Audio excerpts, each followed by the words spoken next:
Ouvre la porte, imbécile. Donne un instant, Campere. Touche-toi et faire moi-même. Oui, que voulez-vous? Ah, bonjour, Monsieur Fayol. C'est moi. Oh! But you are American, I see. I beg your pardon, madam. I do not speak well the English. Monsieur Fayol, you speak English much better than I speak French. Oh, a visitor. I will be there in a moment. What are you doing out there, imbecile? The rain begins. Oh la la, how it rains. Close the door, imbecile. You have been out there long enough, I think. Yes, Campere. I will draw the curtains too to make things more cozy for our guests.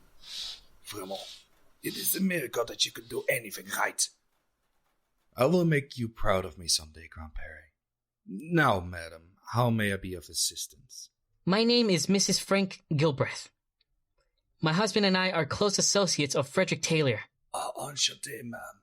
Do come in. And this is my assistant, Mr. Macy Johnson. Bonjour. We are very happy to meet you. Do sit down. Thank you. It is good of you to visit in such bad weather. The rain and wind are very bad, aren't they? One moment, while I keep my grandfather warm with this blanket. Yes, you cannot be too careful in this weather. We have only risked a trip because our business is very urgent. You have a message from Monsieur Taylor pour moi? My grandfather is anxious to receive approval of his book from the eminent Mr. Taylor. Oui, I covered the elements of greatest importance, la nécessité et possibilité d'un enseignement administratif. He covers the administrative elements of how managers need to help workers to complete their jobs. That sounds interesting. What are the elements? Prévoyance, organisation, commandment, coordination, and control. He discusses the importance of planning, organization, command, coordination, and control. Oh, Mrs. Gilbreth, I can see how a company could build on our studies of individual jobs by providing managers with the skills to make it happen. I agree, Macy. And that is probably why Monsieur Fayol sent his book to Mr. Taylor for review. Yes, my grandfather is eager to have the book translated into English, but the publishers do not believe there is enough interest in the topic to justify the expense. And you think that getting the endorsement from Mr. Taylor would convince them? Yes, my grandfather has come to the States to meet with mine owners and publishers to advocate for Fayolism. But all anyone will talk about is Taylorism. Yes, Taylorism is very popular here.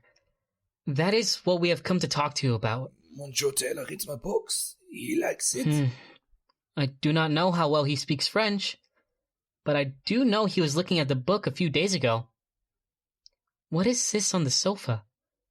It looks like a black woolen thread. Oh, that must be from grandfather's blanket. You see how it is made of red and black wool? He was sitting there earlier.